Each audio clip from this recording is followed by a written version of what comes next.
Coucou, j'espère que tu vas bien. Alors tout d'abord je voulais un petit peu m'excuser parce que c'est vrai que ça va faire plus d'une semaine que j'ai pas posté de vidéo. Mais en ce moment je travaille beaucoup sur mon podcast. D'ailleurs si vous avez vu sur Instagram, on vous a enfin dévoilé le logo de notre podcast. Du coup le visage qu'aura notre podcast, la voix de Sherazade, et on en est très contente, on en est très fiers. Et donc voilà, les premiers épisodes vont sûrement sortir là en fin février. Donc vous vous doutez bien que voilà, on a beaucoup de travail en ce moment, surtout qu'à côté dans nos vies on a quand même un travail à temps plein et qu'on est obligé de faire des choix. Mais aujourd'hui je me suis dit que j'allais quand même poster une vidéo et j'avais envie de revenir sur un petit peu le traitement médiatique et le traitement politique qu'a eu l'affaire Mila. Donc déjà moi, un peu pour situer, ça fait au moins 6 ans que je ne regarde plus l'actualité, que je ne regarde plus les médias. C'est quelque chose qui ne m'intéresse plus parce que je n'aime pas comment est traitée l'information en France et même dans les pays occidentaux ou même dans le Moyen-Orient via Al Jazeera et tout. Bon, il y a des documentaires qui sont très bien faits, il y a encore du travail journalistique de qualité, je vais pas quand même cracher sur tout ce qui est fait, mais on va dire l'actualité telle quelle, genre le 20h à 13h sur BFM TV, les chaînes là non-stop, franchement pour moi c'est voilà, je n'aime plus du tout parce qu'on est toujours focus que sur les mauvaises choses. Le monde, on essaie de résumer l'actualité mondiale et internationale à ça, à des choses qui font peur, à des choses qui certes sont vraies, mais il y a tellement de choses autour qu'on ne montre pas, je trouve qu'il manque d'équilibre. Enfin, c'est pas le sujet de la vidéo. Et donc je voulais revenir sur cette polémique parce que je voulais juste donner une voix qui n'est malheureusement pas du tout représentée lors de ces polémiques récurrente maintenant depuis quelques années en France où voilà, l'islam est au cœur du débat public. Donc déjà j'aimerais juste un petit peu resituer quand même le contexte socio-économique actuel en France. On sort d'une grève qui a duré très très longtemps et les enseignants font encore grève, il y a encore plusieurs corps de métier qui sont pas du tout contents avec les réformes des retraites, etc. Et je me rappelle il y a quelques semaines, je parlais à mes collègues et je leur ai dit vous allez voir, on va sortir forcément une polémique sur l'islam dans pas longtemps, histoire de détourner le peuple des réels problèmes dont souffre la France et dont le peuple français en souffre de manière vraiment concrète, directe. Et une fois n'est pas coutume, on nous ressort, cette fois-ci c'est pas le voile à l'école, ou c'est pas les mamans voilées, ou c'est pas le halal, ou ce genre de choses, non, c'est le tweet d'une jeune fille, je crois que c'est un tweet ou via un autre réseau social, qui voilà a voulu exprimer sa position anti-religieuse et surtout, comme elle le dit, anti-islam. Et elle a illustré ses propos avec, voilà, enfin, de manière très vulgaire, et elle-même elle a employé ces mots-là quand elle s'est exprimée au quotidien, en disant qu'elle mettait un doigt au cul à Allah, donc à Dieu. Alors déjà, je voulais juste faire une petite précision. Ça me fait très rire parce que la manière dont on parle du dieu des musulmans, Allah, en fait on le représente un peu genre comme un dieu grec ou comme un Zeus, ou voilà, comme en fait un dieu à part entière, mais Allah dans la langue arabe ça veut juste dire Dieu. Donc en fait les chrétiens qui sont arabes, ils emploient aussi le mot Allah. Allah, ce n'est pas la représentation d'un dieu des musulmans, mais ça veut juste dire Dieu. Donc voilà, donc il n'y a pas le dieu des musulmans, les musulmans juste croient en Dieu. Voilà, je sais pas si c'est très clair, mais je pense que oui. Hashtag subjectivité. Bref, et donc du coup, pourquoi est-ce que je fais cette vidéo? C'est parce qu'il y a quelques jours, il y a eu un genre de petit débat dans mon travail où en gros il y avait une collègue qui s'était mis, on va dire, du côté de Mila, voilà, qui défendait la position de Mila, et de l'autre côté une autre de mes collègues qui défendait enfin voilà, qui se présentait en fait comme un petit peu musulmane, un petit peu porte-parole des musulmanes. Et en fait, quand je les ai entendues toutes les deux et quand je les ai entendues parler et le ton est un petit peu monté, je me suis dit bah voilà, ils ont réussi à faire exactement ce qu'ils voulaient, c'est-à-dire donner l'impression aux gens que dans cette polémique-là, il n'y avait que deux positions possibles, c'est-à-dire soit on soutient Mila, et donc ça veut dire qu'on est contre, c'est-à-dire qu'on est anti-religieux, qu'on est voilà, qu'on est pour parler de manière vulgaire, que le blasphème ça serait l'unique voie de pouvoir voilà, donner son avis sur le fait par exemple de ne pas croire en Dieu, je reviendrai sur ça, et de l'autre côté en tant que musulman, bah voilà, la seule réponse qu'on peut donner c'est une réponse qui peut être violente, c'est-à-dire quand même, on a appelé au viol à cette jeune fille, on l'a appelé au meurtre, elle est déscolarisée, elle sort plus de chez elle, évidemment j'ai pas besoin de le dire mais quand même je condamne fermement, et en tant que musulmane je suis choquée d'entendre ça, et bien sûr je ne le cautionne absolument pas. Ma collègue non plus le cautionnait pas, mais elle disait qu'en gros qu'elle l'avait bien cherché et qu'en fait enfin, que c'était normal qu'il puisse y avoir ce genre de réaction parce qu'on a touché à quelque chose de sacré, et qu'on touche en fait, en touchant à Dieu, bah en fait on touche aux musulmans. Donc en fait moi ce que j'ai envie de dire par rapport à ça, déjà premièrement ce que je pense on va dire du blasphème, en fait déjà moi ça me choque un petit peu que ce terme soit employé dans une société, dans une, voilà, on est dans une république, dans une démocratie laïque, et pour moi vraiment le mot blasphème c'est un terme juridico-religieux qui est propre aux trois religions monothéistes, et en fait à la manière dont ils ont mis en place leur jurisprudence. En fait, lorsque l'État et l'Église par exemple ne formaient qu'un, ou lorsque un État et les dirigeants musulmans, enfin voilà, se basaient sur le Coran pour faire leurs empires ottomans, abbassides, etc. Et il me semble que dans la loi française, il n'y a pas marqué genre qu'en France, il me semble pas que le mot blasphématoire soit utilisé. Enfin, je veux pas dire de bêtises, faudrait que j'aille vérifier. Mais pour moi, en fait, la notion de blasphème, c'est quelque chose de vraiment religieux. Et pour moi, enfin, la notion même de gravité qu'il peut y avoir derrière, c'est parce que justement, ça serait quelqu'un, un croyant qui vivrait dans un état chrétien ou musulman, ou voilà, où la religion en fait est état, fait partie entièrement de l'état, se permet de venir en fait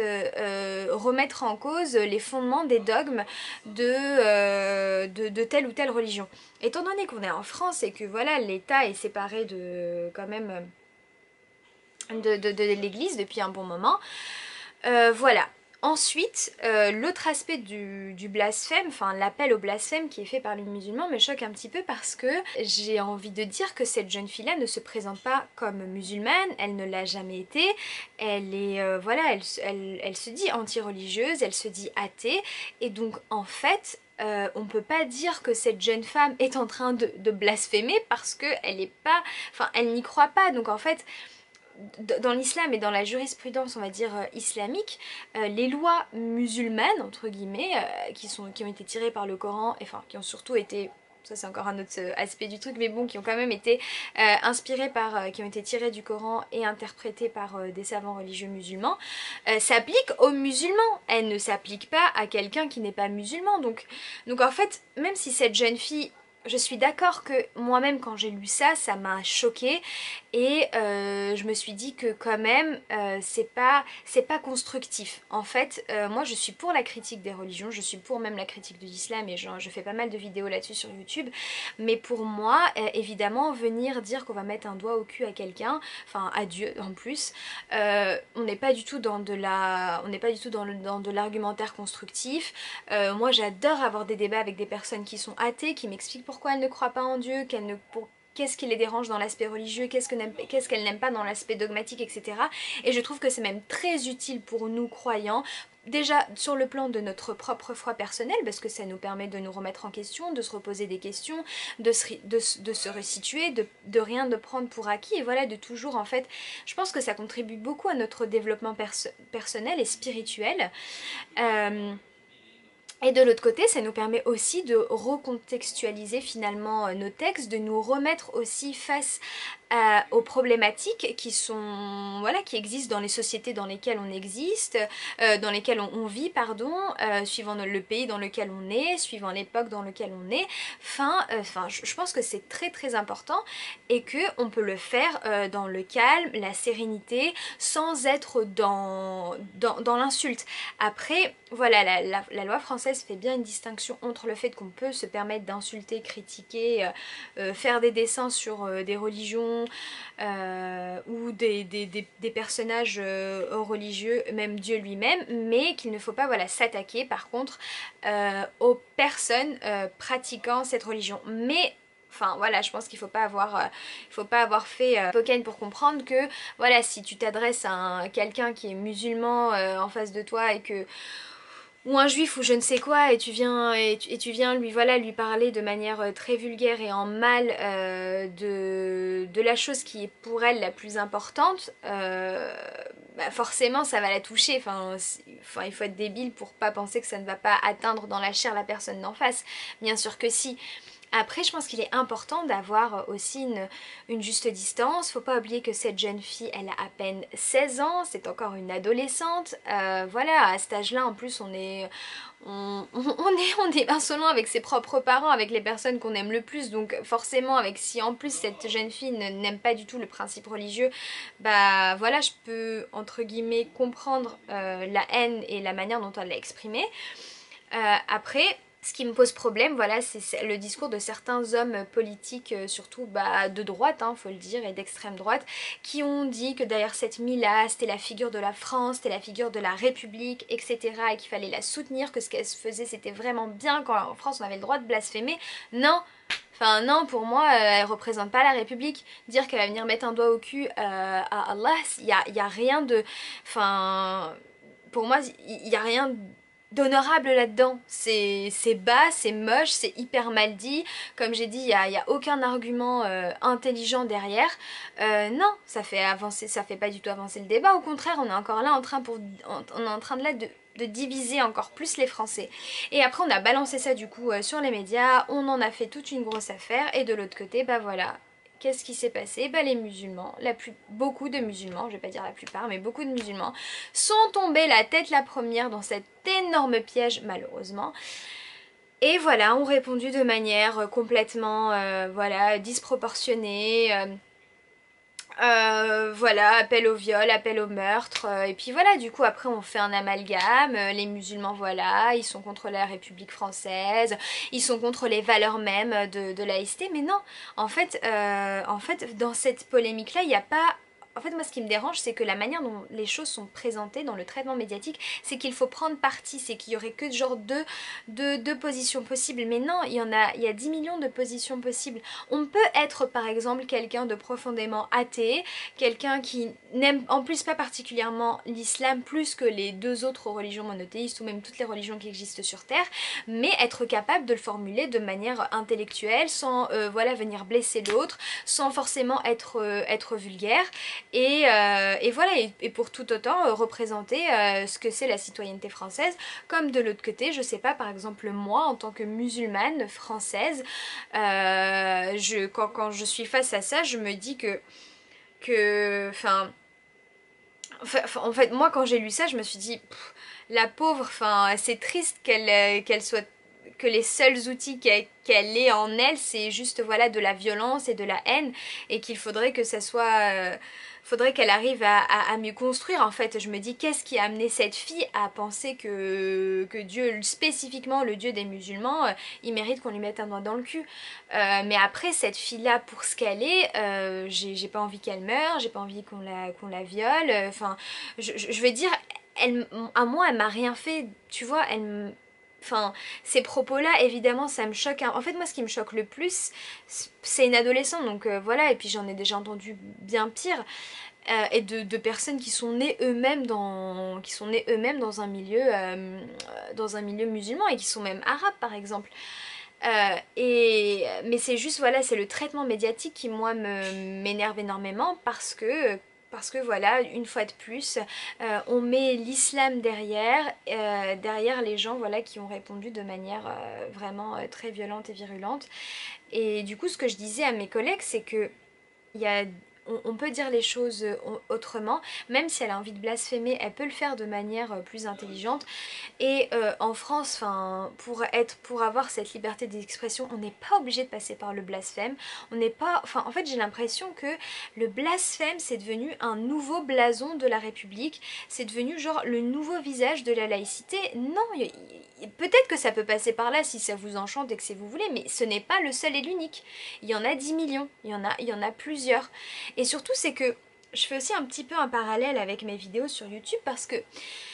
Il y a pas mal de gens que je suis qui par exemple quand je remets en question là par exemple l'instrumentalisation politique qui est faite en France de l'islam et tout, voilà bah, de la part d'une certaine partie de la communauté musulmane, ils me soutiennent, ils me disent que c'est génial ce que je fais, qu'il faut que je continue comme ça, etc. Que voilà que c'est bien que les musulmans puissent avoir, enfin reprendre un petit peu la parole et s'exprimer sur, voilà, sur des sujets où lesquels malheureusement on n'est jamais invité. Et par contre, de l'autre côté, voilà, donc les personnes également qui me suivent, bah,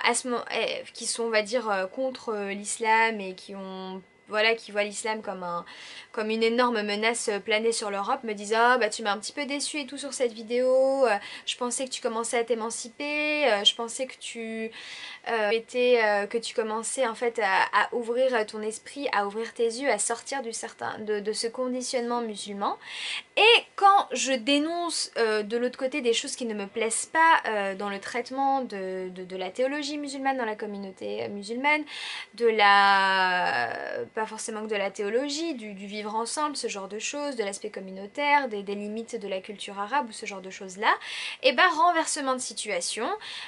Ces personnes-là qui ont un gros problème avec l'islam me disent que c'est génial ce que je fais, qu'il faut que je continue, que finalement non, de nouveau ils ont espoir en moi, que genre mes yeux sont en train de s'ouvrir, qu'il faut pas que je perde cette bataille.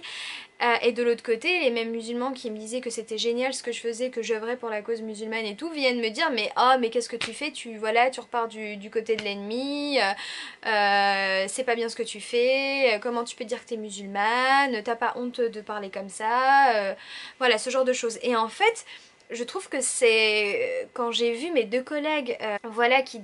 s'entendent très bien en temps normal mais qui se sont un petit peu chacune mises dans une case et l'autre, je me dis mais c'est exactement ce qui se passe sur mes chaînes YouTube, c'est que j'ai l'impression qu'il n'y a que deux camps possibles et qu'il faut choisir. Et en fait non, en fait c'est juste parce qu'il n'y a que ces deux camps là qui sont représentés dans le traitement médiatique des problématiques qui sont autour de l'islam en France. Et via ma chaîne YouTube, et j'espère aussi via mes podcasts, etc., j'aimerais en fait pouvoir redonner une autre voix aux autres personnes, qui soient musulmanes ou non, mais qui ne se sentent pas obligées de se mettre soit dans la case voilà, anti-islam, blasphémons et soyons vulgaires, machin et tout, c'est ça la laïcité française, et de l'autre côté, bah non, si on touche à Mohamed, si on touche au Coran, si on touche à ça, bah faut lever au créneau, on lève les armes, machin et tout. Non, c'est pas ça. La vie, elle est pas noire ou blanche et ce sont juste des minorités, et je l'espère et je le pense fortement, mais qui sont trop représentées. Donc voilà, j'espère que vous m'aurez comprise. Je sais pas si j'ai été vraiment très claire dans mes explications, mais bon, comme vous savez, j'aime beaucoup parler comme ça de manière spontanée et sans forcément avoir préparé le sujet, mais bon, j'y ai quand même pas mal réfléchi. Et du coup, voilà, donc c'est aussi en fait une opportunité pour moi de dire à ces personnes, parce qu'en ce moment je reçois mais tellement de commentaires, je crois que je supprime quasiment 2 tiers des commentaires que je reçois parce que justement c'est soit entre guillemets des frères muses hyper rigoristes qui me disent que voilà que je vais aller en enfer machin et tout, que j'ai pas honte de m'exprimer comme ça, ou alors de personnes hyper racistes, islamophobes, et d'ailleurs qui veulent complètement nier l'existence même de la culture arabe ou ce genre de choses, qui viennent voilà, polluer mes vidéos, qui sont pas du tout justement dans la critique constructive, parce que j'ai déjà reçu des commentaires de critiques où c'était où c'était constructif, qu'il y avait de l'argumentaire et tout, et je prends toujours le temps d'y répondre, que ça soit des deux côtés, pour essayer d'exprimer mes positions. Mais voilà, enfin les gars, c'est très gentil, j'ai pas besoin de vous, j'ai pas besoin en fait de me mettre soit du côté de l'Occident, soit du côté de l'Orient. Je suis telle que je suis en France, et il arrive un moment, il faut arrêter de vouloir absolument voilà, lever ces deux camps qui s'opposent.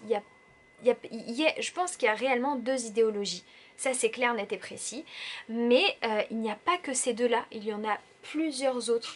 Et j'ai envie de les mettre en avant, et la plupart des gens ne sont pas dans ces deux idéologies mineures. Elles se trouvent autre part, sauf qu'on les met pas en avant et on leur tend juste pas le micro.